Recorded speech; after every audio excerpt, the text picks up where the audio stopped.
We're going to be moving on from the Hunter category of runs here and going to a new character. That being, we're going to be messing with Monk here. Now, Monk and Survivor have a lot of alike things. They do a lot of the same things in their categories. However, Monk has a story beat that happens in Downpour that is seen with Rivulet, and that being going from the Monk story and then the Rivulet story. In Rivulet, Moon has 2 more neurons and has the cape, so you can infer that Monk is the one that gives Moon those neurons and the cape. However, if you do actually do it as a different character before Monk in the timeline, it will actually update correctly. But we'd like to consider that Monk does it regardless, because it will default to that if we hadn't done that.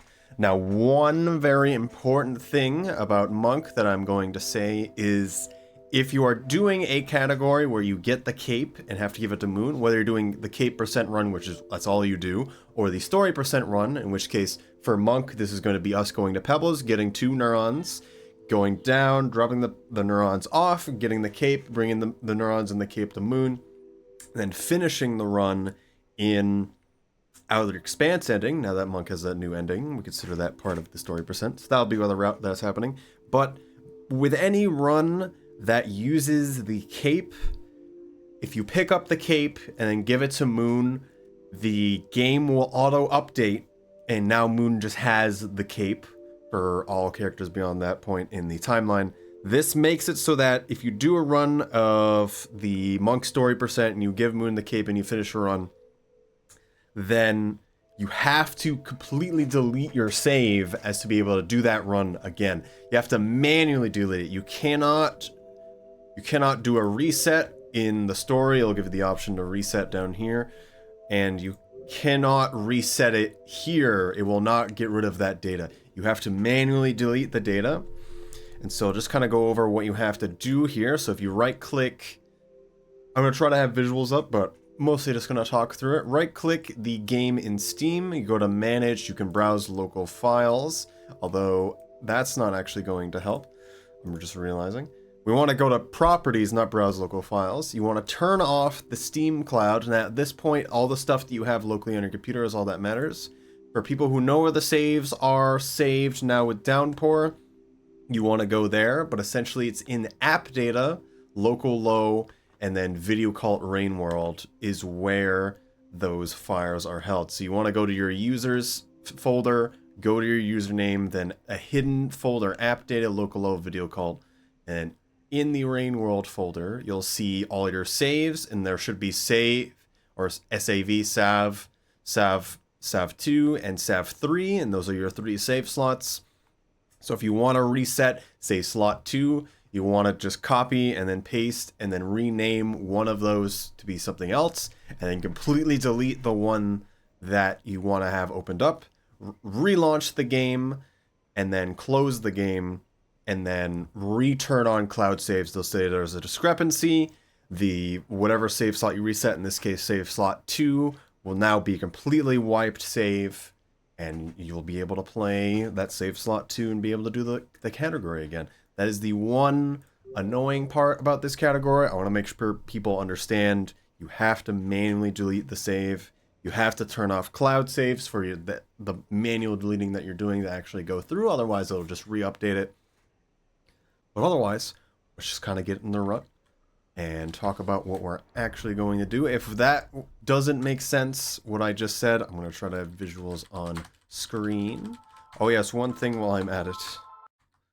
I'll try to have visuals on screen. There's also both the event Discord and the main Discord places to ask. This is the Speedrun event Discord and the main Rain World Discord with the Speedrun channel. That'd be good places to ask about where and how I can reset saves, if you so need that help. One thing to state, I wanted to say, so I have a setup where I have WASD as movement and then JKL as the, I can't even remember, grab, throw, jump, and then spacebar is my roll button. But one thing about this is if you're on keyboard, you can actually skip the intro cutscene for Monk, Survivor, and any who have a cutscene right at the beginning of a run. If you hold the S key while the circle is filling up. Now, this doesn't matter for the speedrun anymore because The in-game timer will actually start when you first actually have the ability to play the game. But for people who do care about this actually taking less time as an RTA time, which some people really do care about that, then to be able to do that, if you do have WASD, which if I try to hold the circle and then I press S, then it'll kind of just move off the circle because I'm technically pressing down at the same time. If I'm at back and I press S and then I press D and I'm just making sure I hold all into those and then I press the accept button, then it'll just go through and then it'll count as skipping the cutscene. You don't even have to, it doesn't skip the cutscene, it completely prevents the cutscene from loading in, is what really happens. For people who sometimes have problems with the game crashing the moment they launch a character, that is actually helped out because the cutscene itself actually crashed their game and cutscene doesn't load at all. Now we actually have to play the actual game here now that we're 6 minutes in. Alright, this is why we have timestamps for people who just want to see the run, but still, I recommend figuring out how to deal with your saves if you did in fact skip ahead, because the cape that you need to get in this run does not reset. Alright, we're just going through Outskirts here real fast. Actually, I'm going to go back and talk about this one thing. This room, so many things you can do. Still going to try to talk about intermediate level, but also show things that are really, really big. This is something that I do that's really hard. What you just saw me jump off this pole magically and not even say anything because it was nothing. It's because I've practiced it quite a lot. This room has had a lot of iterations of going through it fast. For the most part, it was kind of just going underneath it and then going across, and then you jump here, you get a roll, and then you're there. That was the best thing we had for quite a while. Getting that roll was tricky at first, especially when you're first starting to learn. One of the other things was getting a spear in the previous room, bursting out of this pipe, doing a roll across, and then jumping up out of the roll, and then spit pinning the wall here. It had to be a little bit higher than where Monk's face is when they fully jump here. If you're on there, you can then climb up on top, or you can wall jump and then get to the pole that is now directly above me. However, there's a few other pretty crazy things. You can either just straight up do a vault, you know what that is, CTV. A lot of weird things you can do off the corner. I've seen people jump up in that little nook directly above me and then pounce across. A lot of people figure out their own things, but the main thing that you'll see people who do this run really, really fast is you boost out, you walk in this way, and then you're going up here. So now, I'm not going to go too crazy into this, so we can actually move forward, but the idea is you're going a direction, you backflip. When you are backflipping, you're also holding straight up, so you're sliding up the hole because of the momentum of the backflip itself. So you'll actually fall off the pole if you don't do anything. While you're sliding up the pole and not at the top of the pole, you want to press jump.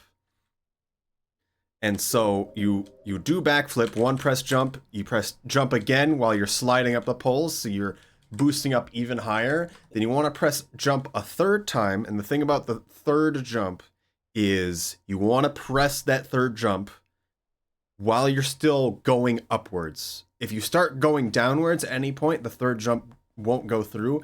Essentially because you've slid off the pole, the game still kind of thinks you're on the pole, but you're floating in midair, but you can still press jump. So you kind of jump in midair to actually be able to do this jump.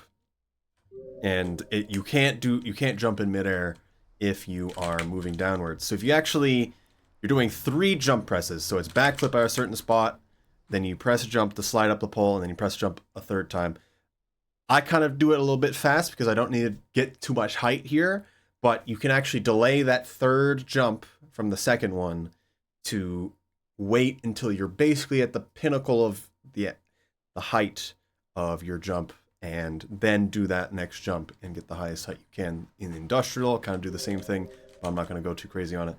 I like to talk about that one. I know I probably shouldn't have gone too much detail, but that is a thing that you'll see in just so many runs of people do that in that room. Also right here, you can also do it. You need a much higher one. And actually time it correctly. I somehow didn't grab that berry. Also for that lizard, that green lizard can be quite in the way. Just die to it. is my recommendation. Because when it comes to this lizard, especially green lizards, if you're right up against it, it can't actually bite you. Although physically it can bite you, it doesn't actually trigger its bite unless you're near the tip of its jaws, if that makes sense. So you could be completely up against its body, but it won't bite because you're completely up against. Okay, a little unfortunate. So when you wake up and you're doing your karma caching, that being you've eaten enough food to save in an area, you save in an area, then you have at least one food. I'm just holding the berry here. Then you starve. And so technically I have one food. It'll auto-eat that berry because I'm monk. If you're hunter, it doesn't auto-eat. And then you quit out on that first cycle that you starved, and you now load back in, and you have the next level of karma, but the berry's back. So you can keep doing this, and we can get to whatever level of karma we want to, as well as get achievements and passages that we need. We need 2 passages for this run. We're going to be wanting the Survivor and the Martyr passage. Martyr passage is you get it just from starving. So we're going to continue to starve here till we actually get this Martyr passage. Now, to actually be able to do what we're doing here, you need to have 2 settings on in Remix. One of them being the Vanilla Exploits button in Remix, and then you also need the passages before the Survivor passage. I'm forgetting the name exactly, but there is a setting in Remix to be able to get certain passages before you actually get the Survivor passage. Otherwise, normally, you have to get the Survivor passage to get progress on all other passages. This doesn't mean we can get every passage before we get the Survivor passage, but it does unlock quite a lot of them, with the Martyr one being especially useful in our case. So we're going to starve, I believe, 2 more times. It'll make it so we can't actually just mash through the sleep screen anymore. Also, something that might happen if... Alright, so because it's forcing us to watch it, it means that we are getting the Martyr passage here. You can hold map to make this go faster. Just seeing Martyr passage. We don't care about getting the Survivor passage, because we will get that eventually just in the run as it is. And now we actually get to play the video game. So this run is actually kind of a conglomeration of 3 different runs. So if you like any one of these 3 different runs, maybe you want to do just specifically that one instead of multiple different parts. So essentially we are doing the Pebbles category, the Cape Retrieval category, and the Outer Expanse category, all in one category. Basically all the same movement, but all of them at the same time. I don't know why I went left there. I went right there. I was not inputting right at all. I think I hit my menu key accidentally. I don't know if that would do that. Didn't get any spears on the way like I was hoping. We can try to actually do some fast pole climbs here. Again, if any movement I'm doing doesn't really make sense, you can see the input viewer in the bottom left. Entering into industrial here. I'm going to actually drink water. I'm going to run out of water before... Ooh, I barely even started. Sorry if my voice slowly becomes not great over time. Additionally, having a rock in a gate like this can be quite good because you can do a slide, then extended back throw the slide over the little bumps, because that's really good. Other place you can do really big jump like we did earlier, right here. I don't like to do this one at... I almost got it, actually. Because you need the full height for it. Alright, so that's pretty much the highest jump you can do. I tried to fast pole climb and failed. Pretty much the highest height you can do with the vault trick, I like to call it. I know there's a different name for it, but I would still call it that. Get used to it after you do it the one time. That one you need all the height you can possibly get. We do need to eat. I would have liked to eat those berries, but I decided not to because the blue lizard's there. Now, we are monk. We have a lot of advantages as monk. Number 1, we have higher rep with all creatures. We have like 20 rep with all creatures. Number 2, we have a stealth bonus to both creatures seeing us and the sound we make, which can be a bad thing for moles in the filtration, just because we can't have them move to certain locations, but otherwise it can be quite nice. Spawns are changed, so a lot of things are better. This guy being here is actually quite annoying. Normally this guy isn't here for Survivor, but what are you gonna do? Okay. Not gonna worry about it. This jump, you can do this without a spear. It's kind of just tap left and then hold right, and then make sure you press jump to actually climb up there. We're doing orb skip on the wall later. Might have seen that from one of the other guides as well. What is this man doing? Why would he ever go there? So it's kind of like Monk, you're gonna see some very laid back movement for creatures. Also, yes, this cycle, we are going straight up to Pebbles in one cycle, by the way. We do need to eat enough food on the way to be able to rest at Pebbles. Okay, thought I was going to be higher than that. The berries were going to be higher than... Oh, that's unfortunate. So I do want 2 berries, because Batfly didn't run in my hands at any point there. Fortunately, I fell there, but that's no problem. Doing pole boosts up through here is a little annoying because all of the vertical sections, kind of just focusing on the wall jumps there can help quite a lot to get some speed, but trying to get just comfortable with going through the area first. Of course, I'm not too worried about the cycle timer because I've done this so many times. There used to be an old route where we use a squid cicada from Outskirts to actually go up here, but we found that that was actually slower once you've gotten really, really good with just moving through the world. Now, there are just so many runs that have to go through Industrial and Chimney that just learning the route to go up through Industrial, Chimney, excuse me there, and Wall in one cycle is just something that'll probably happen. Now, I know it can sound daunting, and it's definitely one of the harder things that you can do. That's why it's one of the Discord roles in the main Discord. That was a little annoying. I messed up that jump there.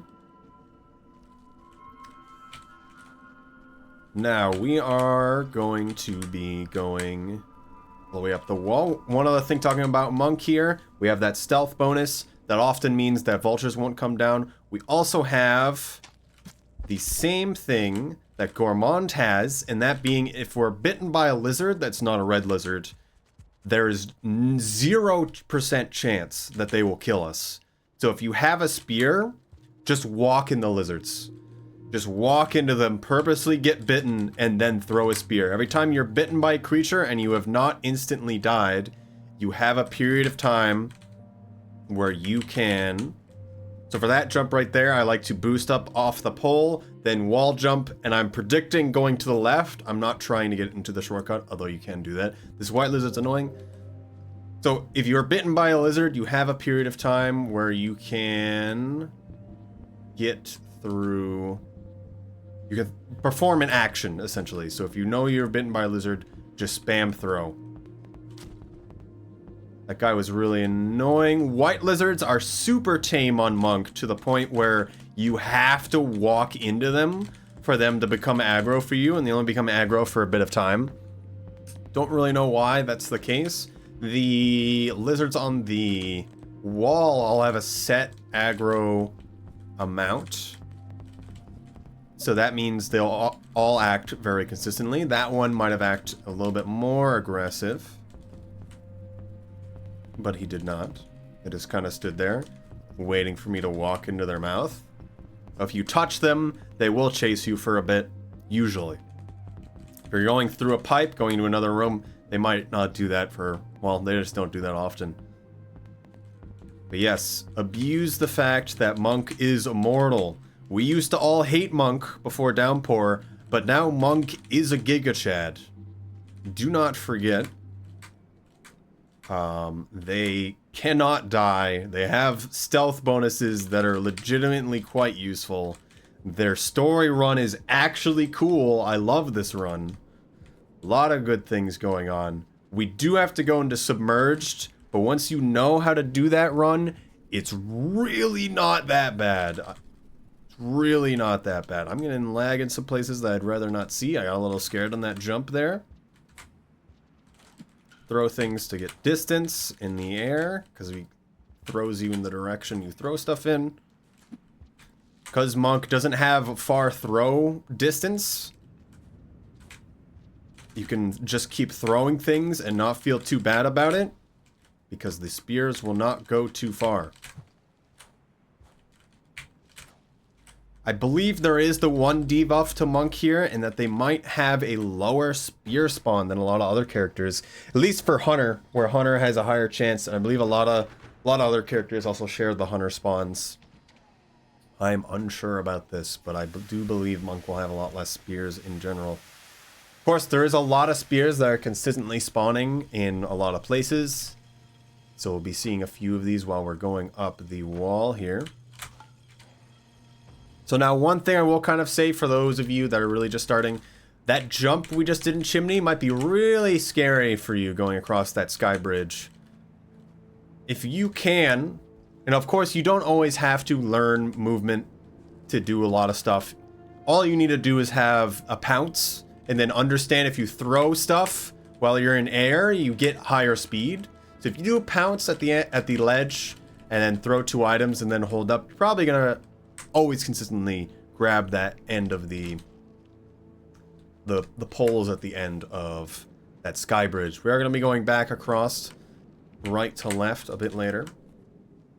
But learning how to roll and then jump out of a roll at a good distance and then throw stuff during that, you can get much more distance than the pounce ever will. And it can be quite useful for crossing many gaps, but especially ones like those, or ones in Sky Islands. Main things, if you want to learn movement for this game, you learn the slide, you learn the backflip, and you learn how to roll. And you basically know everything you need to know. Everything else are just variants of it, or just like levels of...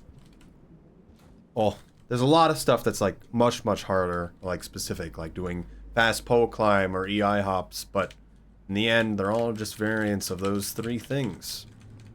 If you can figure out those things, you can do it. We're doing orb skip right now. We want to plant a spear right there. We get a second spear. We also climb up and then hope we find one up above us, but I don't like to do that. There's usually multiple spears in this little alcove below us, or over to the left where we can see one right now. Grab onto this spear. Stand on the left. Jump up. We need to press jump when we slap on this little dot here. There's no little dot above us. We're gonna walk into the wall. We're standing here. We tap left, and then we hold right, and then we press jump. And now we're just going up. And that's how we do things. Put the other spear here. Monk's spear throw might bounce off there, so you might want to jump into the wall as you throw the spear. Whatever you're more comfortable with. We're going up here. Now, I kind of did the orb skip really fast, because I still kind of want to show the run. I kind of spent too much time early on talking about that one skip in Outskirts, but it's all you really need to know to do orb skip.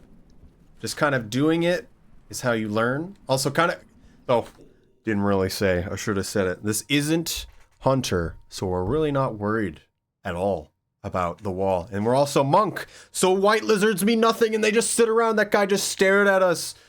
Look at this fool, what is he doing? There are a bunch of orange lizards. I think there's like 6. We're really not going to interact with them, especially if you do the orb skip. When you come up here, there'll be 4 white lizards. There's always 4. They very rarely fall down into the orange room, but they can be there or just right outside of the top right of the orange room where we did the orb skip. Now, white lizard, if they're over the pit, hit them with something if you can. You're probably not going to have a spear here. You're going to hope you're going to have a rock because we had to throw 2 spears earlier. Hit a guy if they're over here. Otherwise, if they're just in the way, don't be afraid to just jump on them and then keep going. Just don't run into their mouth if they can. One thing to kind of state about how creatures work is that they have to actually activate their bite, which means they actually have to open their mouth. So if their mouth is entirely closed and they just don't know you're there, you can just kind of jump over them and then keep going because they have to take a little bit to open their mouth before they can actually close their mouth and bite you. This is relevant. So say, another thing that is also relevant is White lizard, it licks you. You're like stuck on this area right here. It's like right here, you're right here. Just wait. You hear the noise of him snapping his jaws, because what happens is as you're tongued by them, it just kind of has its mouth open and it snaps it closed and it slowly opens it. It snaps it closed. So if it snaps it closed, the only thing you can really do outside of having a rock right here is literally jumping over it. And because it can't have a tongue on something when the creature that it's tongued to is behind it, it'll fail having its tongue on you, and then you have a moment to climb, although it might catch up to you. This is a way to get out of the situation if that happens. Just some theoreticals I like to share. If you're on this box and you get tongued, you can go off the left or the right side. You're generally safe once you're up here, and if there's one right here chasing you, it'll usually go down below and then try to get you. If it's a blue lizard, it'll go high. If it's a white lizard, it'll go low, if it has the option to. All right. Just kind of moving up. You can plant a spear here, or you can do a roll like this. Whatever is good. We're going to do one more skip. I saw that white lizard on the left there. That's a really annoying spot. The really annoying spots for them to really be are right on these screen transitions. So you really want to pay attention. Remember, audio is your best friend. If you hear something, you know where they are. It's very important. Also, 2 pole plants here. The only parts of the pole plant that can actually grab you are the tips of them. You do not want to cross the tip of a pole plant.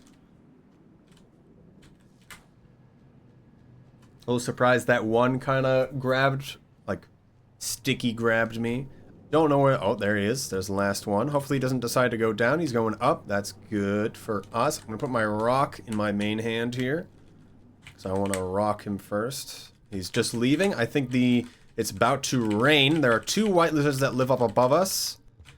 We are going to hope we make it up past where they live before they actually, the second one catches up to us. If there's a white lizard running because of rain or is scared, it's true for any lizard really, just don't be directly in its path, because it won't go out of its way greatly to bite you. Of course, there's always different situations, but in this kind of situation, I'll be sure of that. All right, you need to make sure that you have a spear while going up this pole. I would hope that you have already gotten one and have been holding one since the previous room, because this is definitely the point where you're like, all right, hide and seek. Where are the spears? There can be one in this next room, but it's a low chance. Thing about this room, we can do it with 2 spears or we can do it with 1 spear. The 2 spear trick is backflip, throw downwards right here, and just do. So I put a spear on the ground, we climb up it, and then we spear off to the right. Instead, we're just going to do that second spear. So essentially what we're going to do is backflip, land right here, fail miserably. There's a spear there, I think. Nope, never mind. We want to land before here. I like kind of try to do it right on the edge and then get it perfectly, but I jumped too early, getting used to it. One thing about rolling is, let's hear the sound real quick. So you hear, let me do that again. So bump, bump, bump, bump, bump, bump. And that, I don't know how to explain it entirely, but you hear that sound, and while those sounds are going on, you can jump out of the roll. The farther you are in the roll, the higher the angle of the jump you're going to get. You want the highest angle you can get for this jump. So we're going to do it right here and jump right at this position. Start it here. No, do it while going up the little bump. And so we can get that distance. If you don't get that full distance, you often throw it a little bit lower and will not get what you want. But as long as you start it right before the bump going up, and then you roll up the bump, and then jump where you can see the angle would make it perfectly, and you can be able to grab it. Works out quite well. So now it's going to be raining because this is downpour. Doesn't rain, well, of course it doesn't rain up on top of the wall, but it also will change to nighttime. It was unfortunate I got a roll there. Otherwise, we're just doing a lot of extended slides to get more speed. Of course, we're not going to expect this from someone just starting, but you should be aware of it, especially if you're doing a lot of runs of this and trying to get really good runs on an intermediate or even higher level. Of course, I'm just kind of doing things today. We're just having fun, all right? Kind of just showing what the game's about. A lot of people have never seen this, never really thought about the speedrunning and stuff. May see that stuff I'm doing is pretty crazy, but a lot of people at the really high level probably like, "What are you doing? You could have done that so much better." I'm not gonna lie, that is a thing that happens. So don't feel like you need to be perfect with everything. Try to have fun with the game. Find something that's fun. Maybe you like Monk. Maybe you like Rivulet. Rivulet can be a lot harder run to run, maybe. And maybe you want that. Alright, we're gonna... Ooh, that's unfortunate we got the stun there. But we want to roll and then jump out of the roll. And then we are gonna want to not get in a roll at all. And then go down. We're gonna jump off the pole and go left. We're gonna be holding down. Run into the wall horizontally to perfect. We land right in there. Getting that 0G spot is very good. Jumping on this pole. Grabbing rocks, throwing it. So we don't want to go too fast. I'm going to start trying to grab things. Oh, that's unfortunate. I got off course there. I was hoping I was going to stay forward. You still have air control while in 0G. But if we go too fast, we'll fly right by the pole we're supposed to grab. Now, because we do have a save, or at least we've previously gone... Actually, I'm not sure with Downpour. But at least before, when we've gone to Pebbles as Hunter, it means that every single time as Monk and Survivor, Pebbles will immediately give us the mark, so we do not have to listen to him attempt to talk to us. But I believe in Downpour now, Monk just gets the mark immediately, so we don't have to worry about that. This is going to be the kind of AFK section where we can walk away and get water and stuff. We're going to want to stand right here and be able to jump right up. And we're going to want to get 2 neurons. We do not need to get the glow, but if you so want the glow, also we might have want to pop the popcorn back earlier above the shelter that we passed by a second ago, because we are going to be saving there and we might want more things. I think we're going to grab a neuron just so everyone at home on the YouTubes can see. But we don't actually need the glow, and if you're comfortable without it, you don't need it. My memory erase. Alright, we're gonna end the jump here. Access shaft, maybe. I'll go out the other way first, though, Pebbles. Jump, and pretty much right where we wanted to be. If Pebbles can get right in our way and mess us up. So now, one thing we want to note about neurons is we can actually store them in our stomach, but we can only do so if our stomach is currently full, like we've eaten enough. We're gonna get glow for everyone. Once again, you don't need to have a glow. So if you want to start the popcorn pop, grab 2 neurons and then run back, eat the popcorn and then throw 1 neuron in your stomach and then the other one's just in the shelter, then that is a perfectly good thing that you can do. Or you can save the popcorn for the next cycle and just eat enough neurons, but neurons are, of course, hard to get.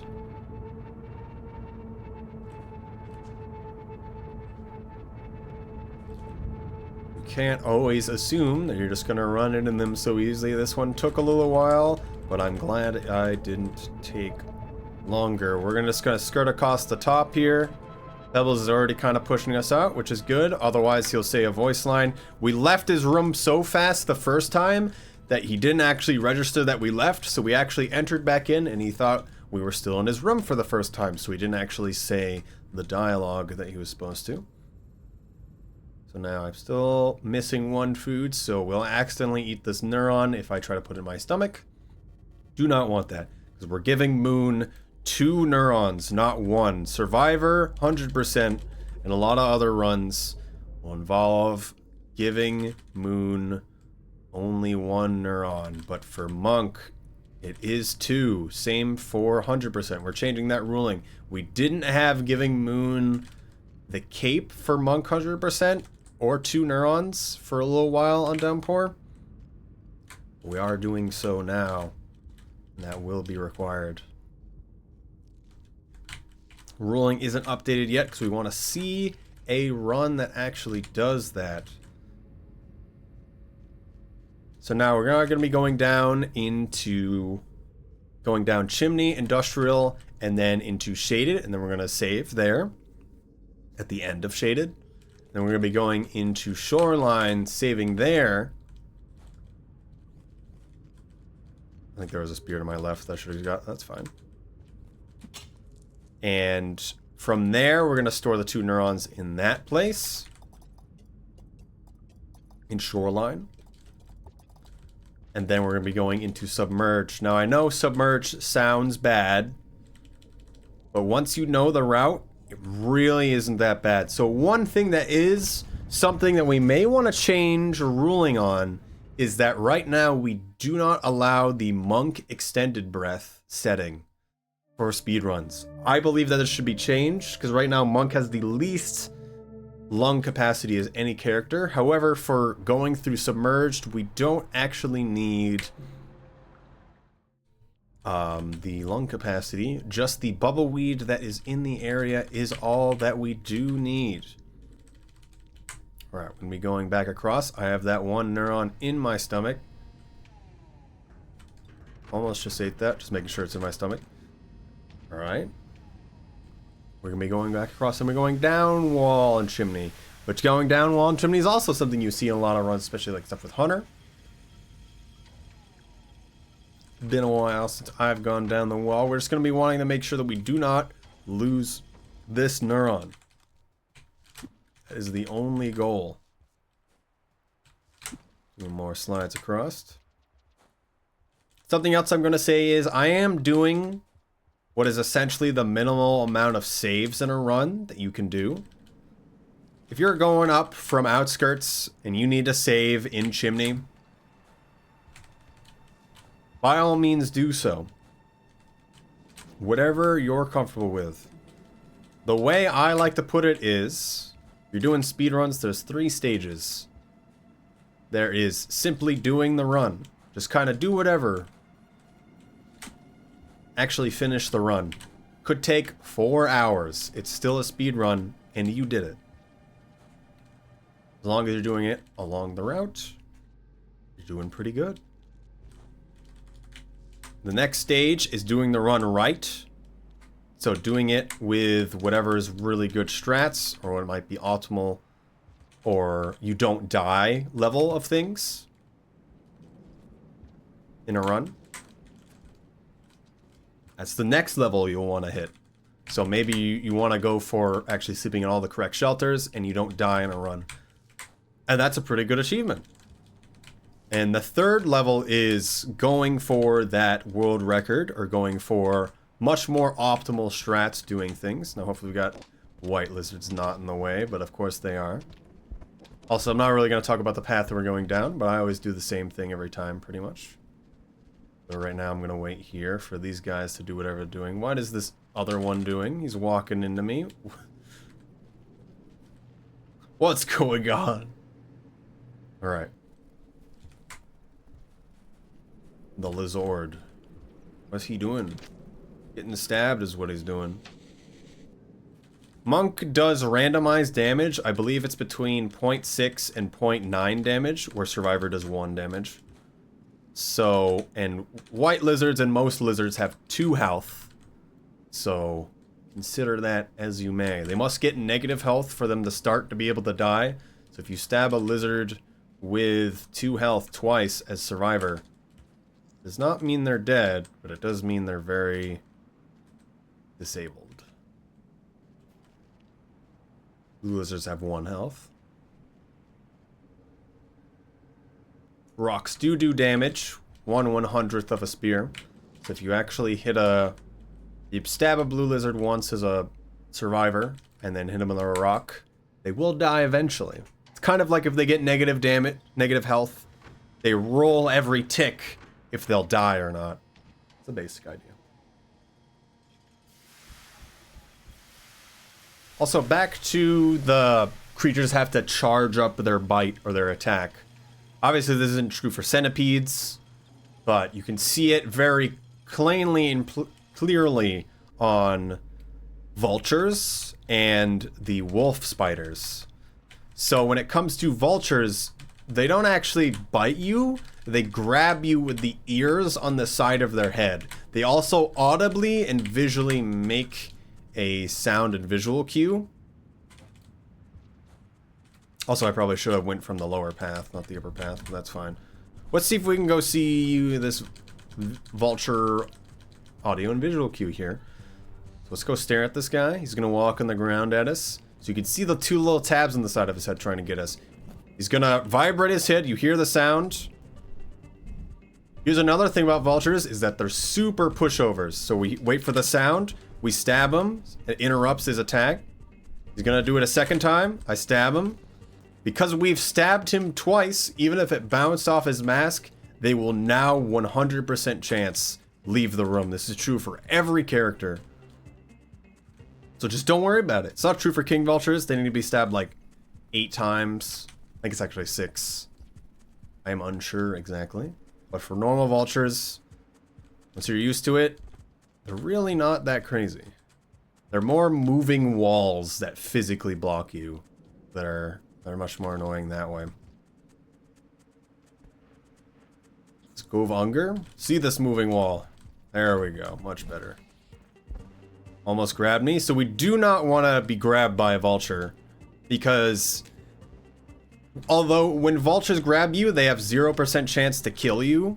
Like a lizard could kill you, but although we're monk, that doesn't count anyway.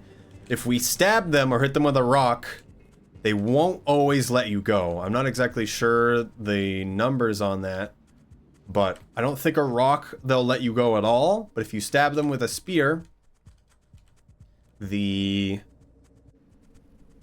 vulture just won't always let you go. I'm not exactly sure the numbers on that, but that's just the case of that. Also, if you're ever grabbed and the lizard is injured, it's got to be hurt with at least like 1 bit of damage or like a decent bit of its health. But if you're grabbed by a lizard and you can't throw to get away, that doesn't always mean it's over.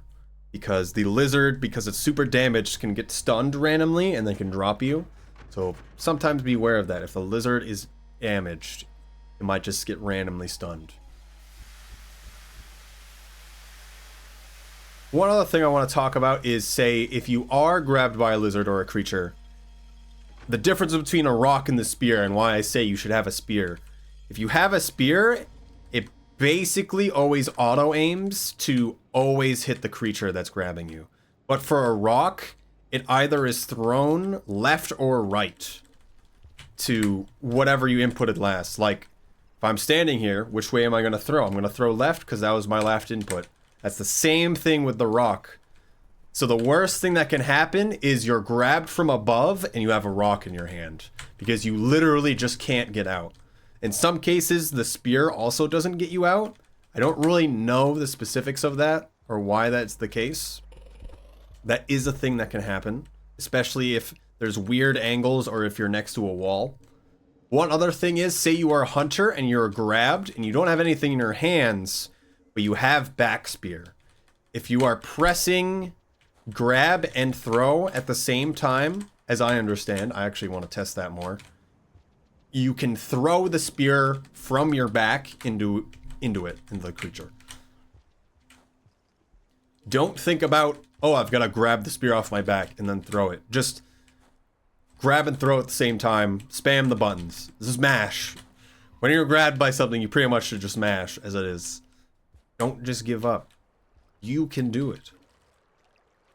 Alright, we're making it into shaded here. Depending on the cycle, we might want to save here, but we've got a lot of time. Even if we had half of this time, I still would go. Because, well, I'm used to going through shaded and we can go through it. You didn't have glow, I would be making sure that you actually know how to go through shaded. But essentially, we're going to be taking the middle path. There's the upper, middle, and 2 lower paths. I kind of say 2, it's probably really just 1. But don't want to go to the lower paths. The upper path is a little bit slower, but will be much brighter. But it just meets up with the middle path as it is, as everything kind of converges on the right side of shaded here. Of course, if you have a really, really good cycle and really feeling it, you could probably make it pretty decently into Shoreline as well and not have to save in shaded at all. That's up to you and how you feel with your abilities. That's an EI up, by the way, the most optimal movement. I don't always do them, but if I feel that it can be quite useful in a situation, I will try it. Especially if I don't see a lot of throwables around me.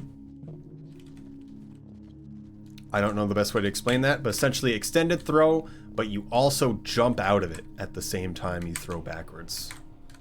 And then you're pressing forward a bit faster. We're going to the middle path now. This is the direction we need to be going. Because we are glowing, it should be much easier to see what's going on around us. There are 0 threats, except for 1 wolf spider, which we already passed. There are no drop wigs for Monk. And even if we're playing Survivor, the drop wig's on the upper path, and so we're generally not worried about it. There's always a spear right here. You want this spear, or a spear from earlier. There's another wolf spider. You want to jump here and then stab this wall. If the wolf spider is giving you problems, just grab one of those, the flashbang bulbs, and then throw it. Try not to press quit there. Throw it, and the wolf spider will always die. All of the tiny spiders will also always die for ones that are in the range.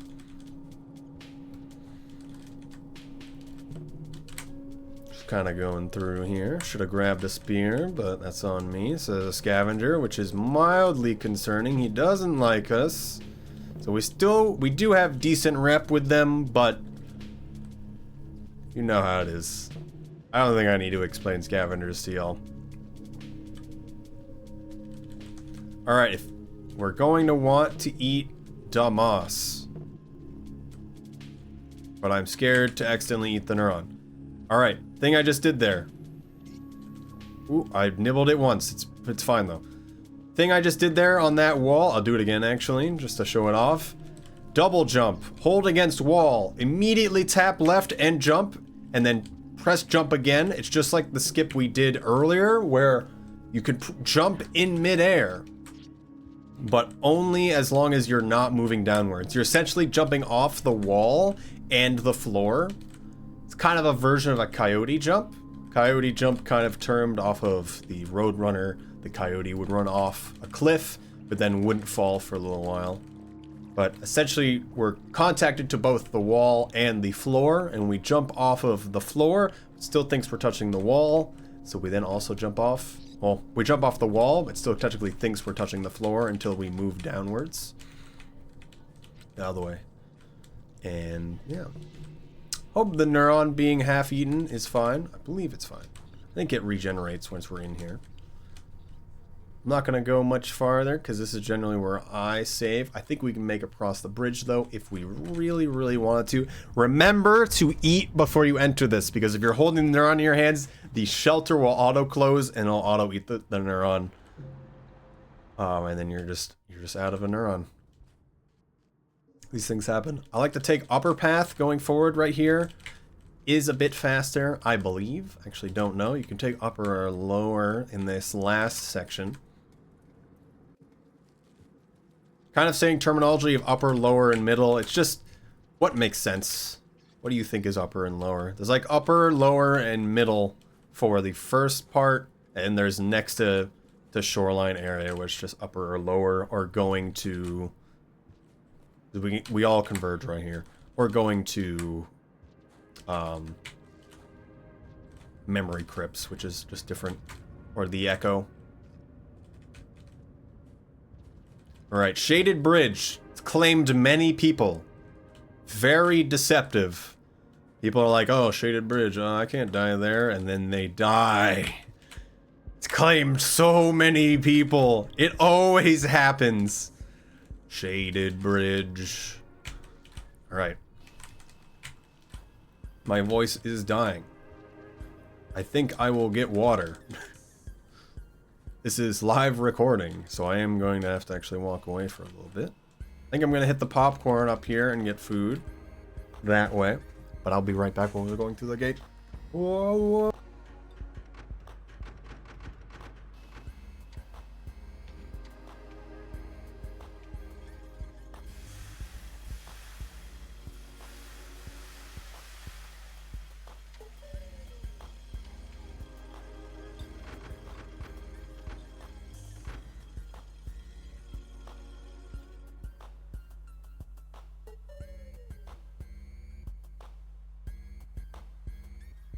Whoa, I have water. As you can see how much I care about the time. It's fine. Again, we're just having fun. And I want people to understand how things go. So if I lose my voice, that's not good. Waiting for popcorn. Gonna drink water. Of course, getting the berries from a little bit ago. Be a bit faster. I should have threw the neuron to the right.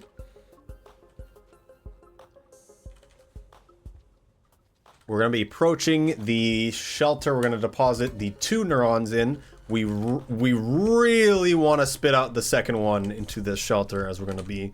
What's essentially going to happen is we're going to deposit the neurons in the shelter. We're going to save in there. And then we're going to be going into Submerged. We do want to save in the shelter because we're going to be getting the cape and then passaging back with the cape. So now we do not allow runs with the passage with key items. But when you put the cape on, it becomes part of your body essentially. And so it comes with you. And so even if you don't have it on, it'll come with you. All right, swimming lesson time. They've changed swimming over time. You no longer naturally float upwards. If you have the swimming leniency setting on, once you start drowning when you're on low oxygen, you will move faster upwards comparative to the old, you just move slower in general. You also have a bit more time before you full drown and die when you've started drowning. I have the breath visualizer, which is what the white circles at the bottom are when I am in water. Also helps realizing when you are no longer drowning. Doesn't actually appear until you lose a bit of air. This is true when drowning and getting air back, so you need to wait a little bit longer. I actually forgot to get the bubbleweed that I was supposed to. There's a bubbleweed that I'm going to share the room to that is a few rooms to the left right when we get out of shaded. I was supposed to get that bubbleweed, and that helps us go through this next section. However, that does not mean we can't do this next section. Just means I'm going to be getting a jetfish. We've gotten a... Oh, I shouldn't have moved. I thought I was going to spit it out. Gotten a dream here, which is usual. Now we're here. We've got our 2 neurons. Our best Freddies. Yay! Right. So now, pretending that we got the bubbleweed that we were supposed to, we would just spit out, or if we're holding it the whole time, have the bubbleweed and be going down into Submerged with it, which does make it a bit easier to go through, but because we don't have that, I'm going to use the jetfish to get there, which will be a little bit more annoying. The thing about this bubbleweed that I'm talking about is when we go down through the room with the popcorn that I ate a second ago,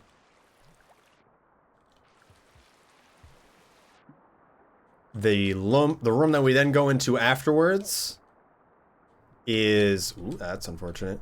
The one we go to afterwards, we have to stay up top and then go to the room to the left up top and then go to the left again. And I believe it's in that room where that bubbleweed is.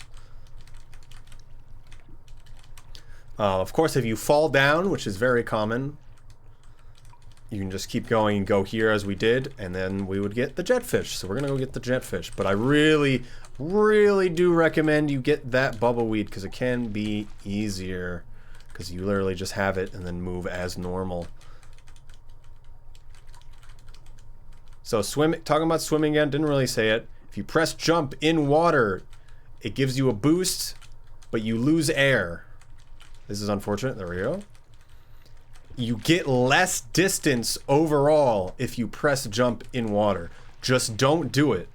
Just don't do it unless you really know what you're doing. If you have bubbleweed in your hand, you're constantly being fed air, however, so you do want to press jump. The thing about pressing jump in water, though, is you do a stroke, and if you like spam jump, so if you do a stroke and you press jump while you're still doing the stroke, it like tries to do it again, and then you move really slow. So you need to do stroke, and then stroke. You need to time it. So it's just kind of getting used to what that timing is with Bubbleweed, but we don't have to worry about it now. We're going to be going down and then hitting this lower one here, getting air.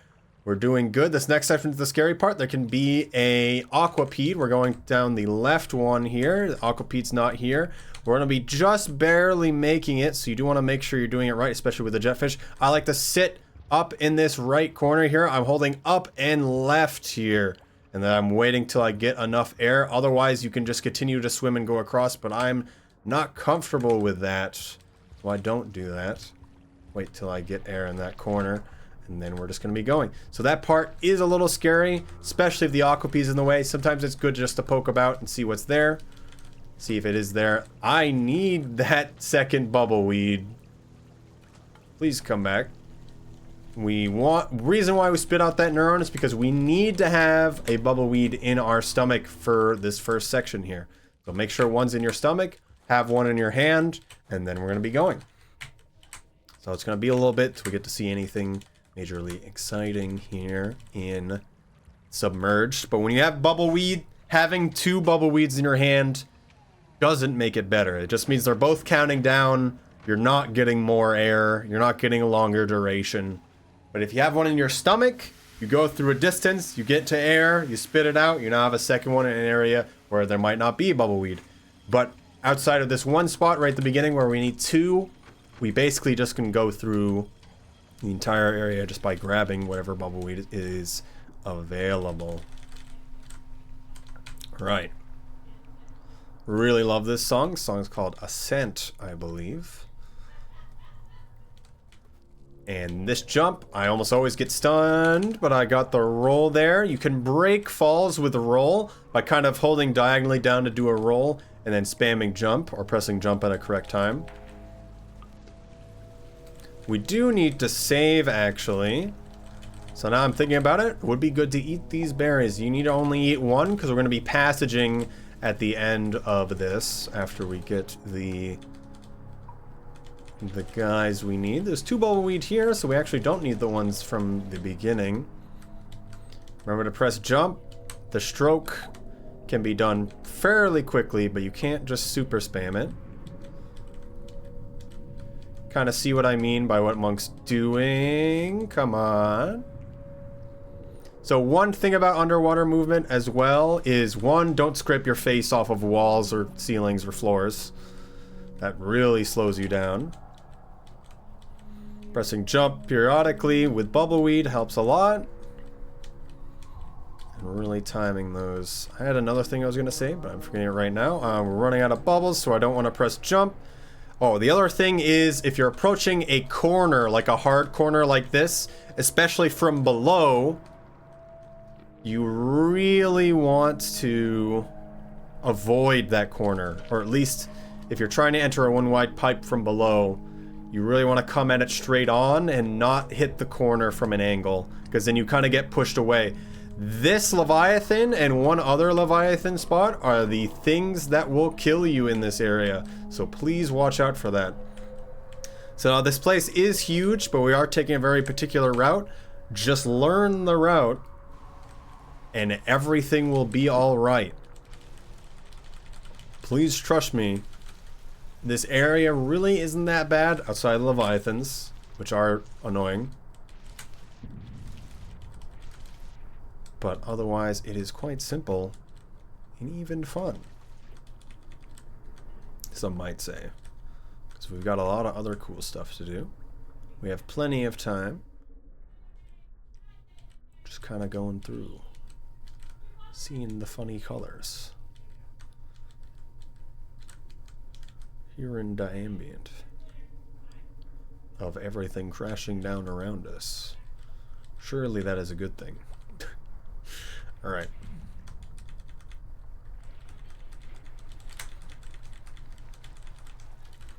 So yes, again, it is kind of hard to tell. A lot of rooms kind of look the same. This is the largest region in the game, I believe. A lot of these rooms that kind of just look the same. But after you've done it once or twice, after looking at a map or looking at other runs like this one, I recommend just doing the run, pausing constantly, being like, all right, am I going the right way? Am I going the right way for this room? Am I going the right way? Or we're going to be entering kind of like a heart-like area. Actually, don't know if this leads up to the heart. I think Iggy's trying to lead me in the right way. Oh my goodness.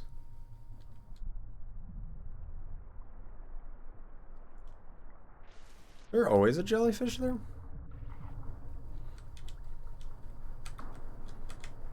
Feel as though I have gone the wrong way now.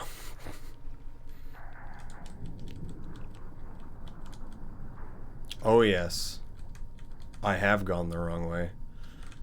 Now I've been confused. Oh no. But this is supposed to be the guide. It's all over, guys. Alright, I'm gonna go back. Just so everyone isn't confused. Come on. I know where I went wrong though, because that jellyfish is not supposed to be something you see. We're gonna go back across the jellyfish. Alright. Pretend me entering this room didn't happen. Pretend that I don't die to this guy. Well, this is for the best, really. I don't want y'all to see that I went the wrong way. I really thought I went left there, because I know you go into the heart-like area. But now I have forgotten. Went too early. I gotta go right one more time. This is why you should know what the route is, even though I did this just a few days ago.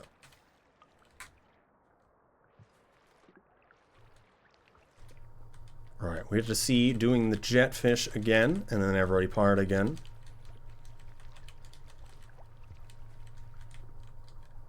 I'll probably keep that section in, but as long as we have one run where we don't go the wrong way, we're doing all right.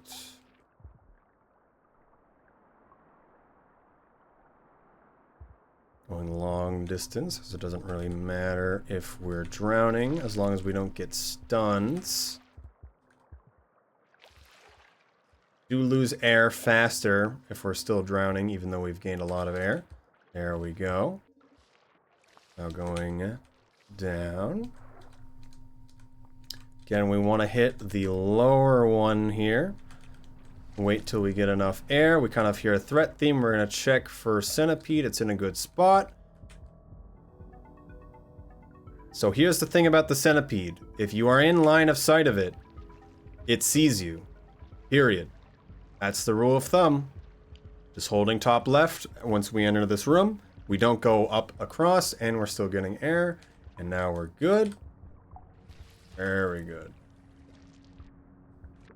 Make sure we actually did spit out the neuron so we can grab the 2 bubbleweed here. Make sure we have one in our stomach. Actually question if bringing the jetfish could be useful. Maybe in the first few rooms, but it's definitely spots after it that I don't think you could quite get the distance. Especially if you really, really pushed it.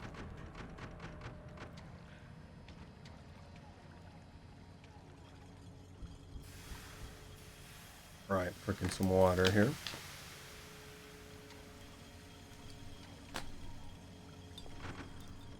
I want to see if I can replicate the one swimming physics issue that I was talking about. So that's kind of interacting with corners when underwater. Very scary. I didn't really do it earlier. We kind of saw it happen earlier, though. But effectively, any corner that you approach underwater, especially from below, you want to be worried about. It's okay if that flies away. You want to approach the straight angles from straight on. Only need enough to rest.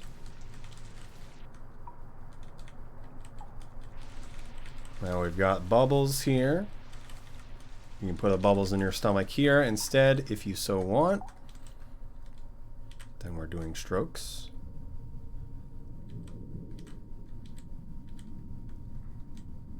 Of course, don't do strokes if you need specific fine-tuning of position.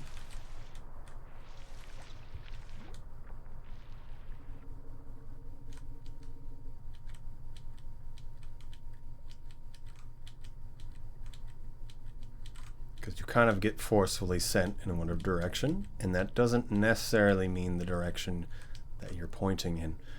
Swimming is better on controller, just because you have more options to input. So I'd spit out this bubbleweed after you go through this little path here, but it's fine. Gotta watch out for the Leviathan, see where he is. This is not good.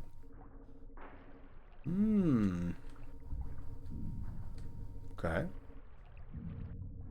Looks like he's leaving the room, so we are good to go. Looks like he did go after me for a second there, but then backed off. We're going right here. I think I pressed jump too quickly. Yes. Stroking out. Too fast. More bubbles. There's one hidden behind the terrain. Put it in my stomach for later. I don't actually think I need that one, but I like to have it because it makes me feel better.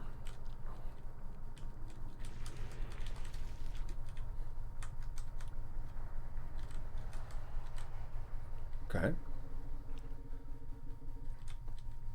Let's do this swimming section correctly now. A few rooms till we actually get to where we went the wrong way.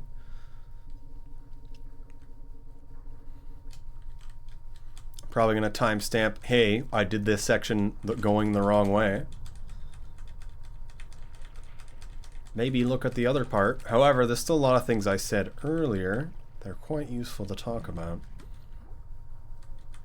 and think about. Mostly just the pressing strokes correct time, physics when hitting a corner, pressing strokes at the right time. Make sure you're going the right way, of course.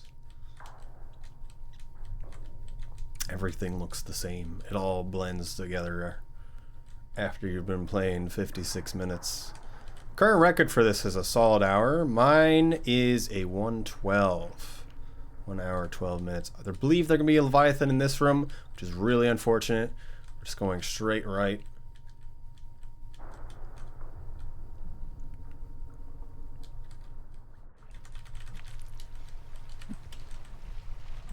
Don't want no spear.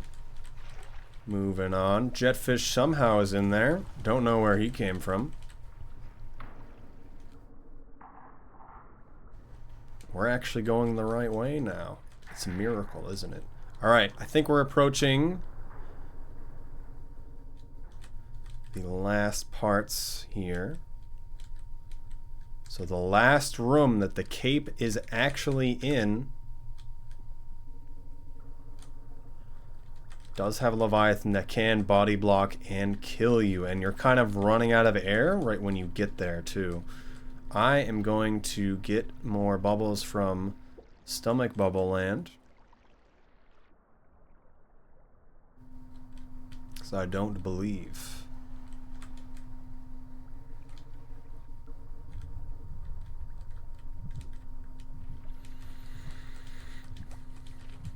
Aha, here we are. This is the part where we entered heart area. Put bubbles in stomach to make me feel better.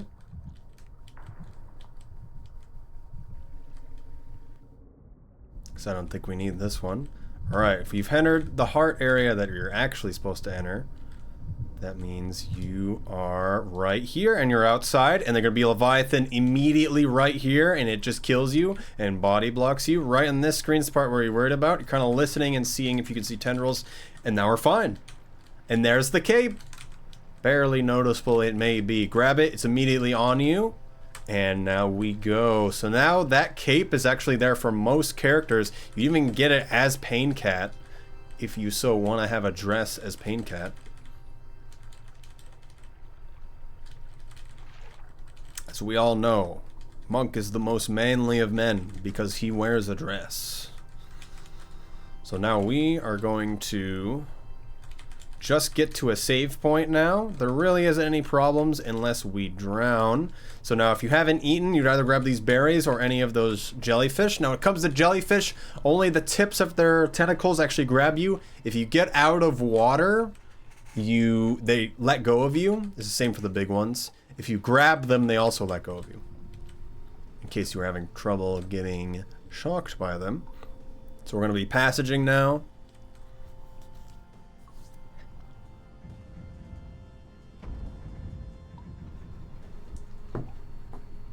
This is obviously very important. If you do not passage and you accidentally press continue, you want to drown, and then you can press passage while in the death screen.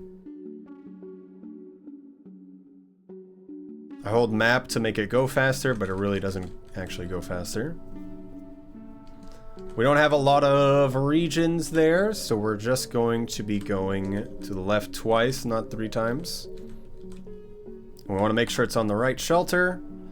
Sometimes the map can be more filled out than it should be, and so the wrong shelter might be selected. Alright, we've got 2 neurons. Make sure you grab them. Make sure you do not eat them. One other thing to state is that I do have Jetfish protection on, which basically means the Jetfish has a horn on the front of it, so when it runs into things, it does a minor amount of damage. It also stuns the player. But when it comes to minor stuns, you have Jetfish protection on, and you get a minor stun, you no longer drop the items you're holding. And so, you do not drop neurons into the abyss when hit with Jetfish in this last little swim going to the right here, which used to be a major problem before. Because neurons sink, and they sink fast. Don't know why. The green neuron floats above water, actually, but these neurons will sink. They seem to act like berries, almost. That might be the case, actually. So what I'm doing, generally, to swim fast, if I can't use a jetfish, is I dive. I do like a stroke going horizontally.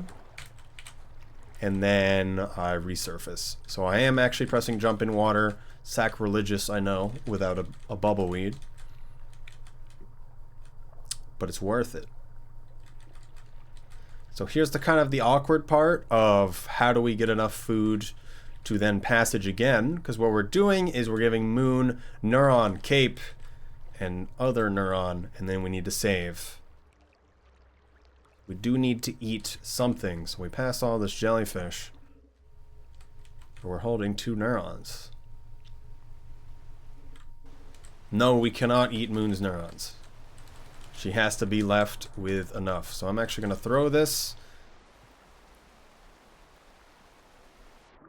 I believe it's right here. Yep, we got it. Nice. I like it when the floor isn't too far away, and I'm basically going there anyway.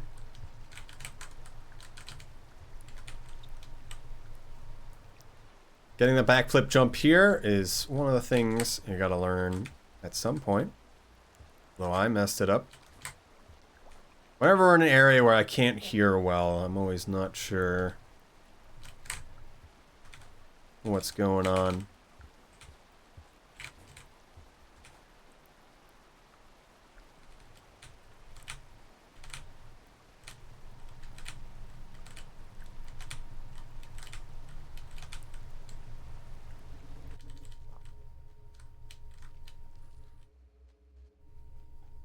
Right.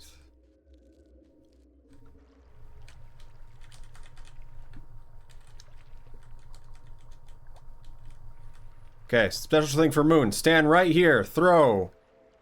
Puts it up. Throw. Puts it up immediately. We see her. The relief is indescribable. Hold down and drop. There it is. We've got to wait here until she stops talking, because of course she does. I think we can go further left, but I don't want her to get erupted by us leaving. We do have to wait for her to actually go through everything. I believe you can only drop the cape while you're in here. We're gonna wait for all this dialogue. So we want to give the neurons before we actually talk to her, because she puts it up in the air much faster and I believe she'll skip whole lines of dialogue. Okay, I think putting down the cape too early is a bad idea. Gotta wait till she's actually done talking. Wait until she puts the cape actually on. You must actually see that she's put the cape on.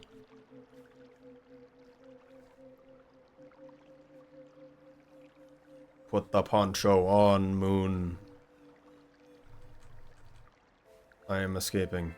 If you do not move too much, because if you just move too much, even in her general vicinity, she does have a voice line for that. Okay. Just let me just is kind of the line you're looking for. And now we can just leave, because nothing else she says matters to us. As just her having the things is what matters. So now we've eaten, we can now save, and now we can use the survivor passage that we've gotten just from resting at highest karma earlier. In case we have not gotten it, we would want to karma cache here until we do get it. Alright.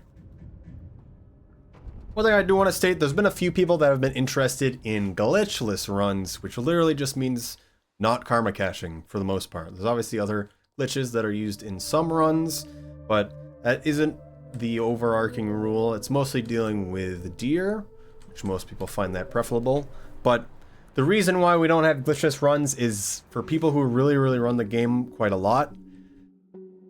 Glitchless is just boring. Glitches is just you having to run around and collect more berries and then sleep more.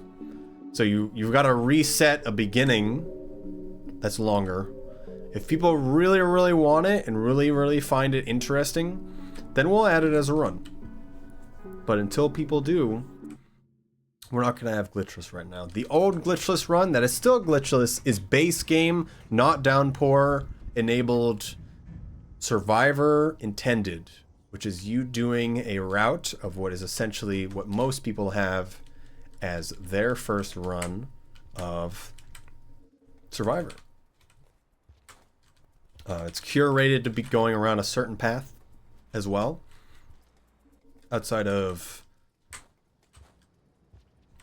not having any glitches that you would do. Has some pretty hard parts because you're going to be going some long distances without actually...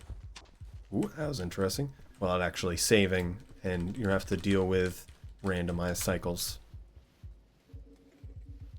Alright, at this point we have done the Pebbles % side, kind of a section that was like the Hunter All objectives, going down through Shaded and Shoreline, and then we also got Moon's Cape, which is like the monks and other characters. Sorry, I'm paying attention to not die there. I don't know why he grabbed the dead hazer. That so rarely happens.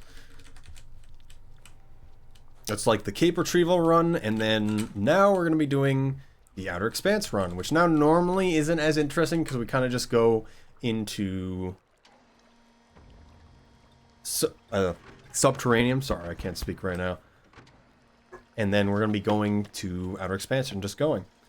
So now we do want to make sure that Outer Expanse is actually unlocked. I should have the cheat that just makes it always unlocked at all times. Same with having all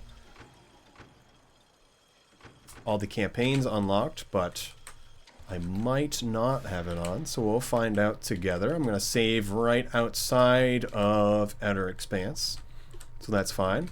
Having the cheats in the remix, so in the More Slugcats option, More Slugcats remix options, you can, also that's what I mean by if you're right next to the green lizard, it doesn't actually bite, but you can turn on any of the cheats, that being ones that just unlock things if you so want and need them, especially if we are resetting saves entirely. This is annoying. Do you mind, sir? There's a purple lizard there. Aha! He had a chance to bite me there, but he did not. That man has been stabbed. Who could have done this? Couldn't have been Monk. He would never hurt anyone. Alright, don't need this bat fly. I'm only going to save one more time in the run, if I can help it. You can actually make it to the end here without saving again, but I don't want to do the two hard parts of Outer Expanse and die during it and have to do all of drainage again, because nothing really's changed with drainage after a really long time. Also, here is where you'll notice the... I need to turn around. The corner physics glitch. If you come at it from the side, you kind of get stuck and you can't move. You want to go straight up into that pipe. Same for the one in the bottom left here. People who have problem falling to the leech pit, hold left. Hold left while you're falling there. Just kind of going through.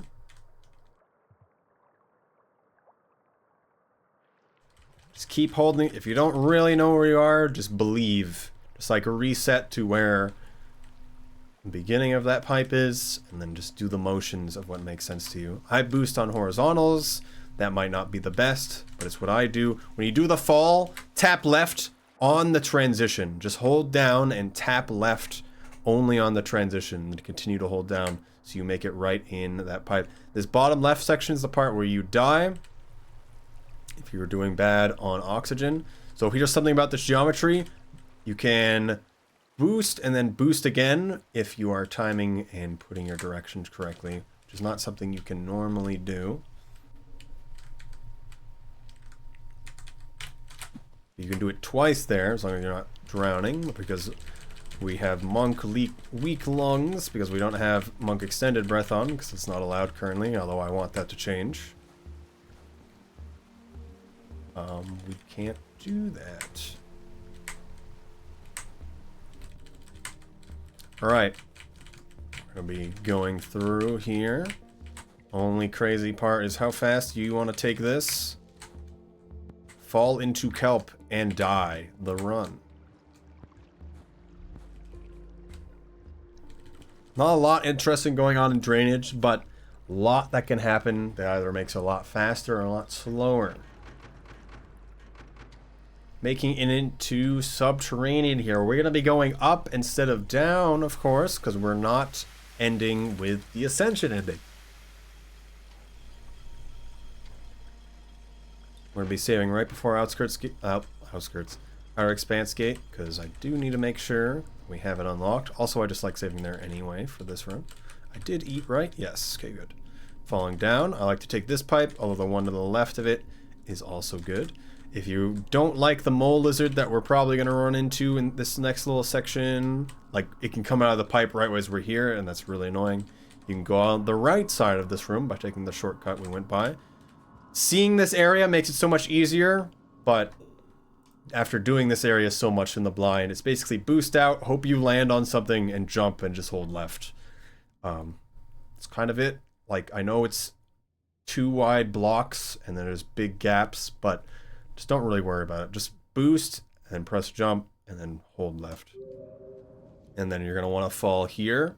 If you fall down on the left side, you're going to want to take, on the right side, I mean, you're going to want to take this pipe, if you so can, and then come up over here. If there's men in the way, you can fall down. And then take the long way down there, if you so want. And that's for going down. I don't know why I'm explaining that, because we're going up. I should have took the one to the right here, but that's fine. Making it around town eventually. We can watch out for moles here. There's a centipede. I hate him. Make him go away. That one can kill me. General rule of thumb, if things that can kill you for centipedes is, are they bigger than you? The answer is yes, then yes, they can kill you.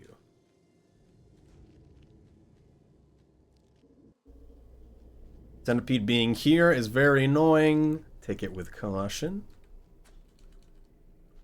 That centipede will always be there, because it spawns right down below where we are right now. I need a spear to actually get up there. I forgot. I'm surprised I didn't get one this whole time, or that there isn't a single one on screen or in this room apparently.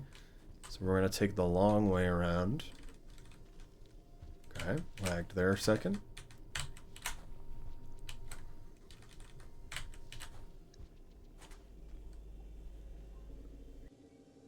If you're doing a lot of runs of this game and you're like not sure how you want to do things or change stuff up, just use your throwables is my suggestion to y'all. You get them, you see a decent position where you can use them, and use them. Otherwise, I would say always be carrying ABC. Always have items with you. If you know you want to use something for a specific spot, like a spear in a specific spot, there is a salamander there that I didn't even see, then use the spear in that specific spot. Throwing in water as Monk is bad. It's just bad as every character. So try to stab the kelp in the air if you can, but if you really don't have the ability to, then don't do that. So remember, you throw left or right, you don't throw up and down. So if you're directly above the kelp's den and being dragged down into it, hold left or right for a bit, and then tap the other direction. So you can actually throw it into it instead of just throwing it around it, if that makes sense. Because if you're being dragged straight down and you throw left or right, it's not going to hit it because it's not there. Because the spear doesn't actually like materialize. The tip's the only thing that hits anything of the spear. But the spear tip will appear in front of you a bit. So if it's directly on you or around you, it's not going to hit anything. Right, I'm going to save in this shelter. So the thing about Outer Expanse is only the beginning area actually experiences rain that can kill you. I would still save here with this cycle timer regardless. But you can definitely make it fast enough without having to actually save here if you so want to. Because after you get past a certain part and it's no longer dark and dreary area, then you're at the point where you won't die. You're all good to go.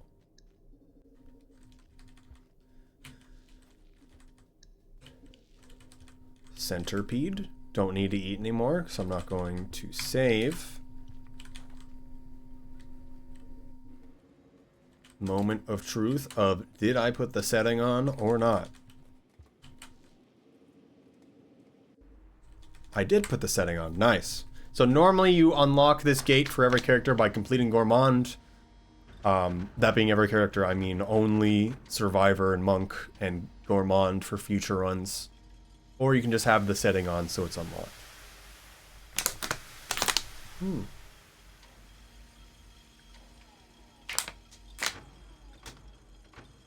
Drinking more water there, using the spear.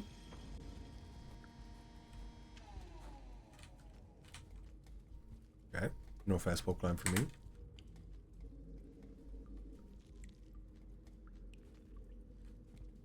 Alright, so we're going to be taking the upper path. Now, the upper path has a scary jump that I'm going to be trying. You do not need to take this jump. You do need a spear, however. It's going to be a little while till we actually get there. Otherwise, I'd recommend taking the lower path starting from here. Well, instead of going up immediately, I would go straight and then down and then constantly go left until we meet up at that one room that I'll talk about when we meet up at it. But otherwise, we're taking the upper path, and going up here to meet the rest of the upper path is faster.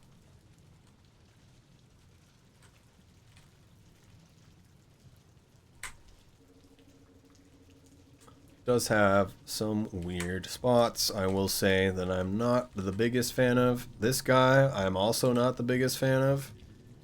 Who said you could be here? Centipede. I'm gonna do one of those.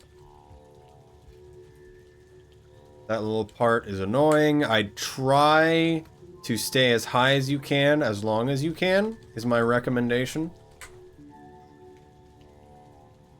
That part is fine, but if you went low earlier, it's not as great. And there's this part.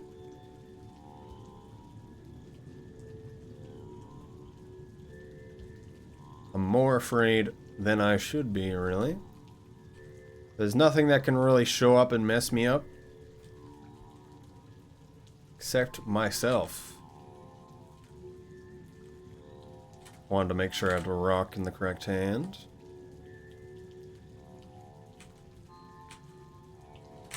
I'm just gonna throw to make sure I make it, even though I want that spear for a thing a little bit later. Hopefully we run into another one. You can go out of our way to get a spear, of course. But I'm not going to do that if I can help it.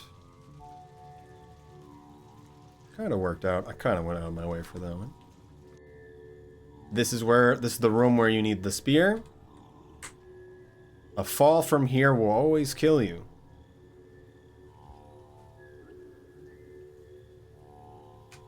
So here is the scary part. Alright. This jump. We need to go right here. Ooh. I'm going to make sure I do this as safe as I can. Which, there is no great way to do this. Fall right here. Stand up. Jump and throw. Go all the way left. Now we're here. Now I recommend you don't throw an item. Okay. I think I understand this jump more now that I've done this. This is the third time I've actually done this jump. So, me actually uprighting myself in the middle of it is what killed me. Because I hit my face off the ceiling. See, if you do that jump, don't upright yourself until, like, after you clear that little upper section. I'd never seen a jump where that is an issue. It's so weird of all places has that issue. We're gonna do it again, because I want to do it. And it's funny. I'd rather see people see it have at least one success. But it's this jump, and one jump with a yeek later through Worm Pit that are the scary jumps that you want to get used to. If you want to do it the fastest route that I understand is the fastest route. The other route is, as I said, you go left here instead of up. And then you just go down and then you keep going left. You have to go through a scavenger toll. You also have to do this kind of parkour section right when you get into the bright area, which does waste a bit of your time. So we're avoiding that by taking this upper path is the main thing. But if you're not worried about completely optimal routes, I'd recommend maybe not doing this route. But of course, what you decide you want to do is up to you. Scavengers might be your worst nightmare, especially if you don't have a pearl, which you probably didn't think about that by the time we're already here. So it's probably better just to learn this one. This route.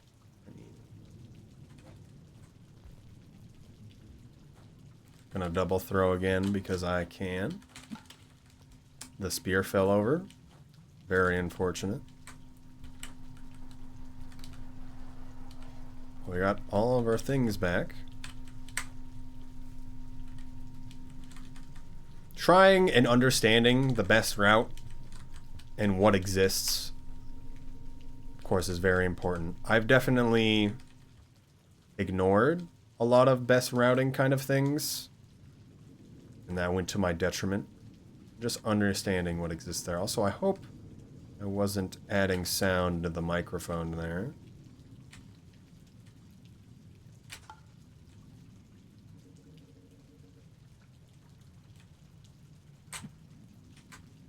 Okay. Maybe y'all can be more comfortable with not throwing item there. But I'm going to do that. Just so I make sure I make it. Alright, let's see how this jump goes again. A man. Featherless biped.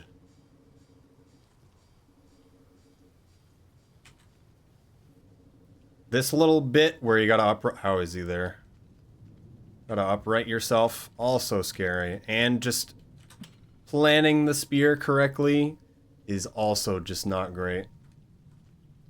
Because you can kind of get caught if you press right too early in the actual part there. I wish I could be up there.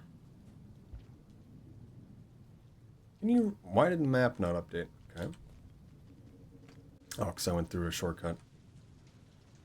I really want a spear so I can experience this again. I'm kind of learning this jump a bit more than I do it. Was unable to talk to Regon about every little detail. There's a pearl here if you so want it. We can still go down into the toll. However, we're going to show up on the left side of the toll if we go down. Meaning that we don't have to pay the toll if we've taken this pathing. I have, however, stolen this man's spear. And that means he must die. No witnesses. The monk is a nefarious creature. A vile intent. Let me just see this upper path here.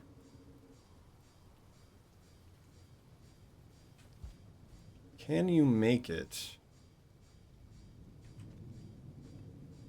up to where you need to be? It doesn't look like it. It's really unfortunate.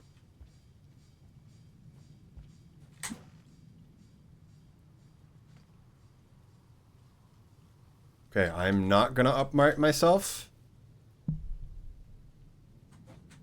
until a little bit later, and that one worked out quite well. So weird that uprighting yourself would kill you. Alright, we're in the clear from annoying high areas now. Make sure we jump in the middle here. Go along the left wall. No worm grass for me. Just keep holding left. Don't be scared. Might be a lizard in the way, so you might want to climb up, actually. Depending on what you're comfortable with.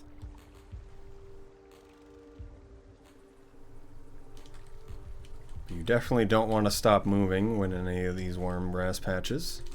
We want one of these yeeks. For people who are not used to yeek movement, we'll kind of go over some stuff. But if you have fast roll button, which I'm not going to fully go over, but essentially it's, instead of doing a hard 45-degree angle roll, where a keyboard can only do that, there is a button that allows you to do a soft press down. That's about like a 15-degree downward angle. I want to make sure I got past that guy. 15-degree downward angle instead of the 45. Actually a bit more than 15. It's around there. If you do that angle, your jump and roll has much different properties, and that can be quite useful to get some different jumps here with the yeek especially, but also just in general. You've seen me use the roll button quite a lot. It's the Y button in the bottom left. I'll be trying to make a video on specifically it at some point. But otherwise, I'm going to assume people understand the basic idea. If you're on controller, just want to use joystick and get that angle that I have stated. But the roll button essentially in keyboard land is just a slight push downwards. You still have to press left or right to get the angle, but it is a slight push downwards. I'm going over top because I don't trust this worm grass. You can just jump through that worm grass, but it always looks a little scary. So these are the new yeeks. The old yeeks, these are like the updated yeeks essentially. So the old yeeks used to work a bit differently. Also, rain doesn't affect us anymore. It didn't ever since the area got much brighter. Kind of skipped by the intersection that you would show up from the lower half, but essentially there's an area where I have to go under a whole area and then come out on the right, and then there's 3 pipes you can take, and we kind of just showed up inside of one of those 3 areas that you can take. But yes, I'm gonna be trying to use the fast roll button pretty much all the time, and that gets me a much different jump. And so we want this different jump to actually make it across here. So I'm gonna be jumping using the fast roll button to get a roll, and then jumping roll. We want to land right on the edge, and then we're gonna try to be getting across. And then If we fail, we got to go back using the same method. We want to land right on the corner. Nice, we made it. We've gotten the evil arena unlock as well. That one's a hard one. I try to practice that one a bit, but it is literally do fast roll jump on corner. Try to spam jump because sometimes the yeek doesn't jump with you. You have to like press it again because its body's slightly behind you, and then it jumps after you a bit. Many yeeks here in case you want to trade one out, which I might actually trade mine out because he's got 1,000 jungle leeches on him. The jungle. There can be a centipede that kills you here. I think there's a lizard I'd rather not here. There's usually nothing in the way. Sacrifice the yeek in case of emergencies. I don't think this guy can kill me. I think he can, however, kill the yeek. I let go of him, so we let go. Okay. Usually this area is pretty chill. That was a little... We had 2 centipedes that I was kind of worried about. I don't think that centipede can kill me, but I really just haven't been thinking about centipede sizes. It's always like a little close. There's a few sizes that can't kill you.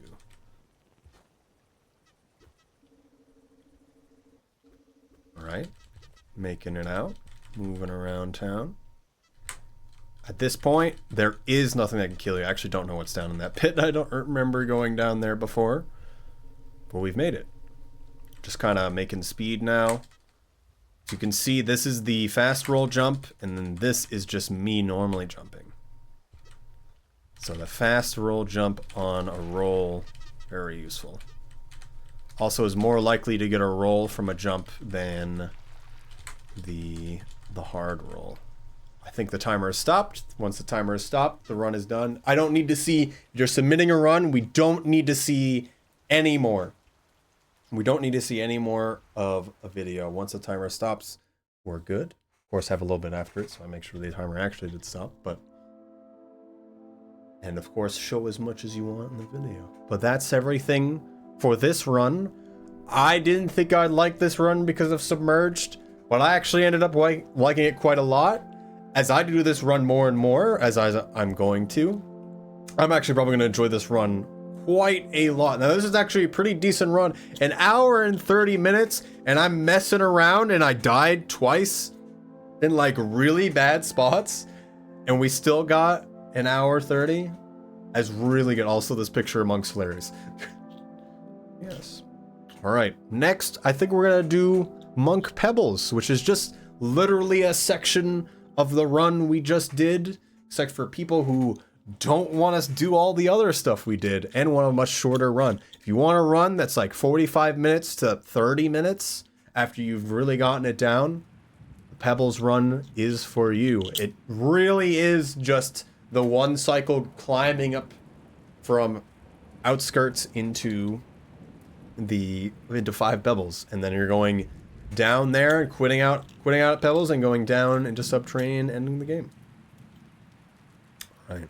Again, thank you all for watching. If there's any questions, please ask in the comments.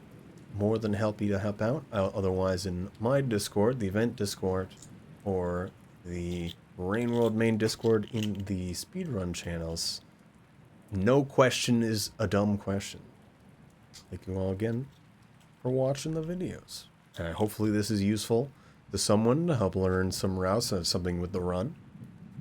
I want to do more specific stuff, like going through every little detail of every run, but really we just need to get the general idea out there, and people will build on top of that.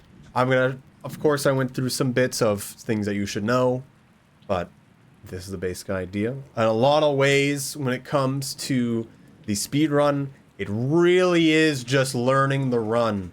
You don't need to do everything perfectly. Also, there's my name there. I worked quality assurance. Wow. Yeah, you really don't need to know all the specific movement things. I'm gonna point out some specific ones when it's necessary, but seeing me move around all fast, doing extended slides, you don't need to do that. But yeah, all right, thank you all for watching. Goodbye.